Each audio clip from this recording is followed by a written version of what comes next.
a dualistic integrity policy. Um, so these are just seeds, but I think we can make use of the ideas that I will share with you, because everything starts with a seed, and I think it could be very useful. The first speaker, Dr. Swope, he exposed that the Judeo-Christian worldview played a pivotal role in the birth of science. And the second speaker, Mr. Ursula, he explained that the judicial system was used to uphold the values, since science was placed on a materialistic foundation. And he also exposed why our judicial system is not capable of dealing perfectly with violations of integrity. Now, I want just to place some remarks in this context about the Judeo-Christian worldview. Judeo-Christian worldview has proven to be effective in discovering the laws of nature based on the principle of cause and effect. It has been mentioned, but maybe I think we take all of that for granted because it's obvious. But the principle of cause and effect had to be discovered. It had to be discovered, and it had to be defined. The principle of cause and effect says that everything that had a beginning must have had a cause. And I can share with you some interesting thoughts about it, but because of the time, I will just keep to my notes. But it's very interesting because some scientists, they try to, let's say, to give another term to this concept. They say, for instance, everything that is, in other words, everything that exists has a cause. That's not right. That's not the principle. The principle is everything that had the beginning has had the cause. There's a difference. So the Judeo-Christian worldview, they helped, let's say, we as humans, they helped us discover the laws of nature, and it was all based on the principle of cause and effect.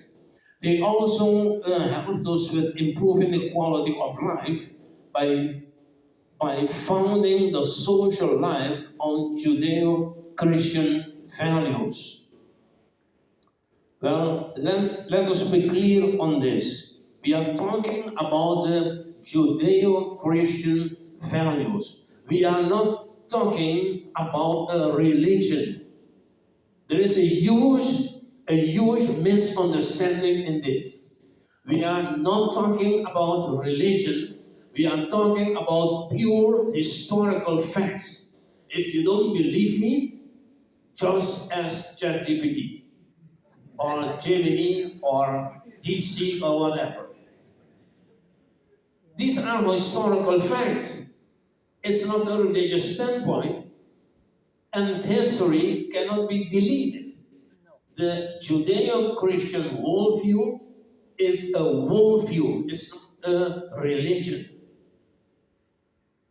And as I said, there is a huge misunderstanding on this point. Religion can be seen as the systematization of humans' search for meaning and connection with the divine. It is often usually it involves doctrines, rituals, traditions, institutions, and rules to attempt the structured spiritual experience. But the problem is that humans, they prefer to choose the rituals, the traditions, the ceremonies, and they miss the point. That's why I dare to say, I don't need a religion. I need a relationship with my Creator. That's completely different. Back to the integrity policy. The current integrity policy, it has some problems. You might say it bears the mark of materialism. It is founded on a materialistic foundation, and as the second speaker said just a while ago, materialism is the belief that only matter exists. So the current integrity policy is founded on materialism.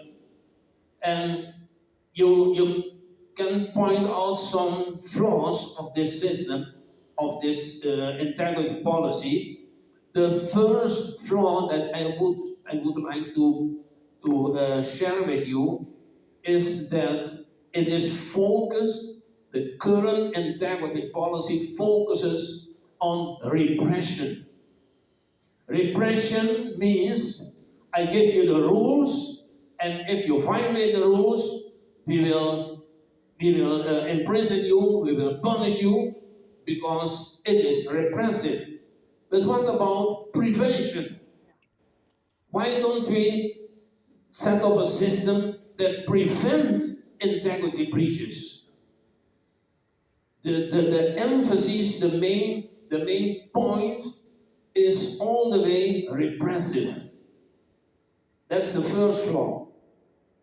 Number two, the prisons, they don't have a clear and consistent program to help people rehabilitate in this area. We know the prisons, well, they do their best, but sometimes because of lack of funds or whatever, because of lack of the right personnel, they cannot completely fulfill this role. And on top of that, those who err will wear a tag of offender for life. If you have been imprisoned once, I think all of us know it will be very difficult to get a job once you are out. Because the people don't trust you. And they won't give you a job, let's say, where integrity is required. So you give him the rules, he violates the rules, you put him in jail, you don't train him, you do, let's say, he doesn't get any rehabilitation, and when he is out, you say, okay, I don't trust you. You don't get a job and you can't do anything.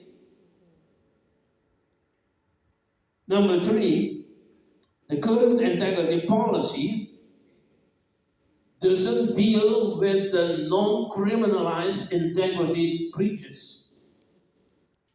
What is that?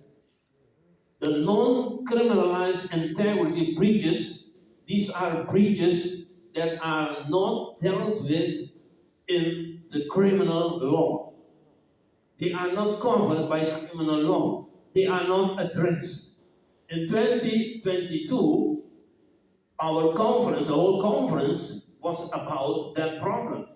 The title was the title of 2022 was Emotional Instability of Leadership. Because there are many, let's say, there are many integrity breaches that can really endanger or at least they can create a situation on the workplace in the job that can let's say make the situation very difficult, and that you cannot make any progress because there are tensions, because the leadership is not, let's say, it's not emotionally, it's not mature, and the cause of that these are integrity breaches. Now, in order to apply the experiences with the birth of science to integrity policy, I want to highlight 2 points. 2 points.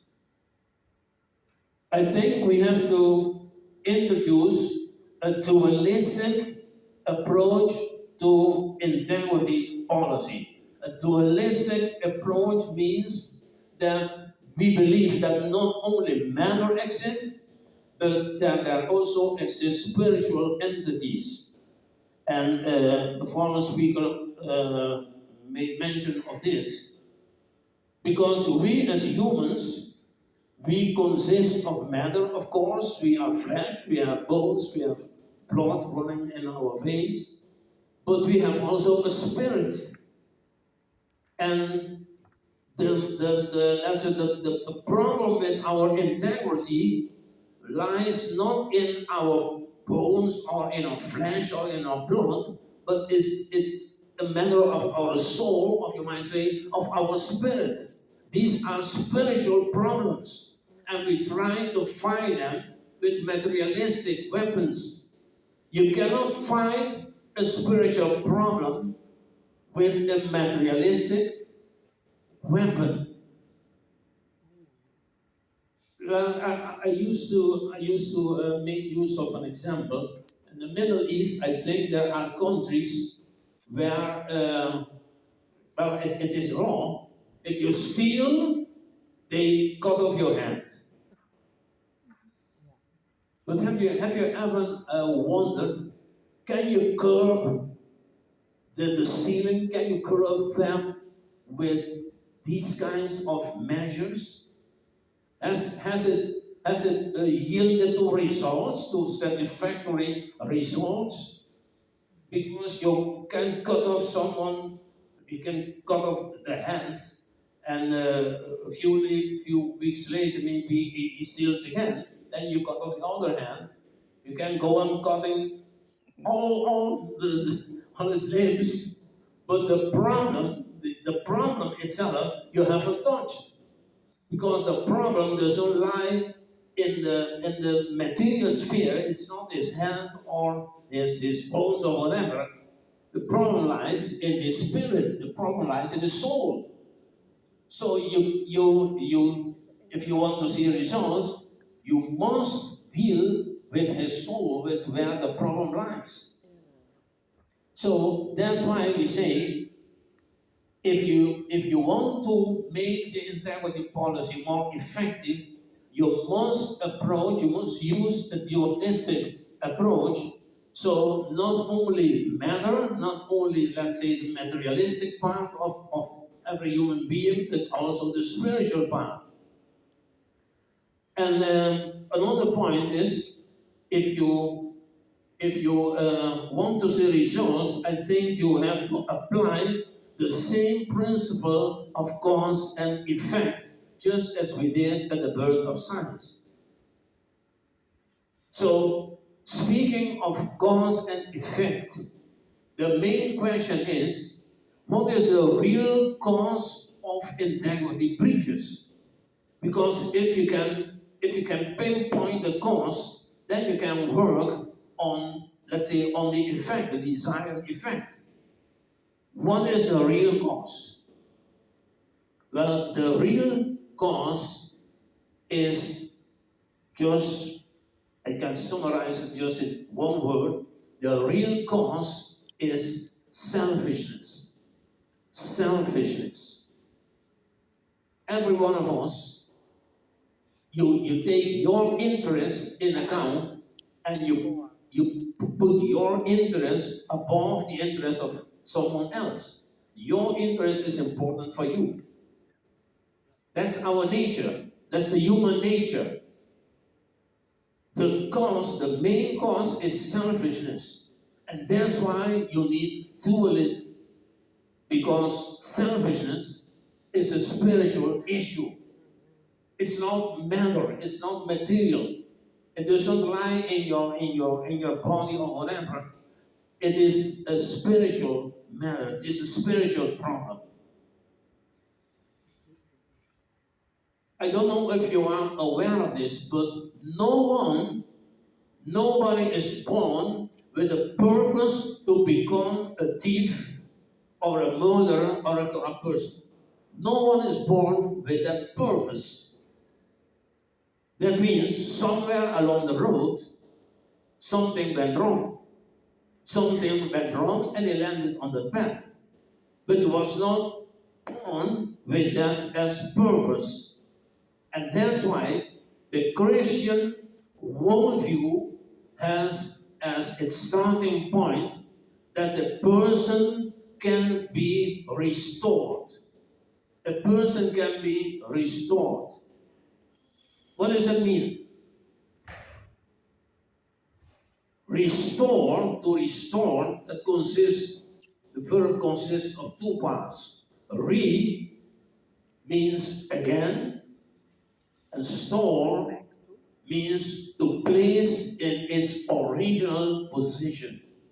To place in its original position. As I said, a corrupt person isn't born with a purpose to be corrupt. So the Christian worldview says we want to restore that person. And when we talk about restoration, we are not just talking about giving that person some rules, some guidelines, so that they can be reintegrated in society. That's okay, that's fine. But restoration goes much deeper. Restoration is not just information. We don't want to inform people, we want to transform people. Information is just give you, let's say, the rules and maybe the guidelines, but transformation that works in your inner person. The inner person got transformed. It gets another shape. You come to a new mindset. And this mindset will help you to live a life of integrity. The Christian worldview offers teaching that nurtures the conscience and to restore the offender, so that the offender will a new mindset, he will see life from a different perspective. And that's the great advantage that we can have, because it's not only a matter of repression, just give some people the rules, and if they fail with the rules, that we lock them up, but that we give the persons a new mindset, a new way of looking into life, and of course look into integrity. Here with integrity is not against rules. We are not against rules. But our conviction is that you cannot build an integrity policy on rules alone. That's why we suggest to include a new dimension in the integrity policy. And this new dimension, that is the restoration. In other words, that the person can be restored. And that could be done, for instance, that you give at the beginning, you give them a training, teaching that, as I said, that nurtures the conscience, and after some time, you can give also regular teachings or regular, let's say, an upgrading of the personnel based on, let's say, the necessity of the day, the necessity that you see among the personnel. In conclusion, I would like to say this.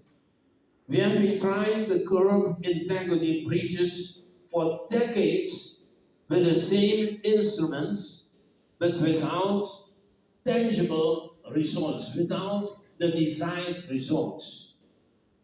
Why not try incorporating principles of the Judeo-Christian worldview, because the Judeo-Christian worldview lays at the basis of our technological world. If we can enjoy all the technological achievements that we have in our life today, we can enjoy that. And if we can grasp that all these achievements that they were laid by a particular worldview, why don't try to use this worldview,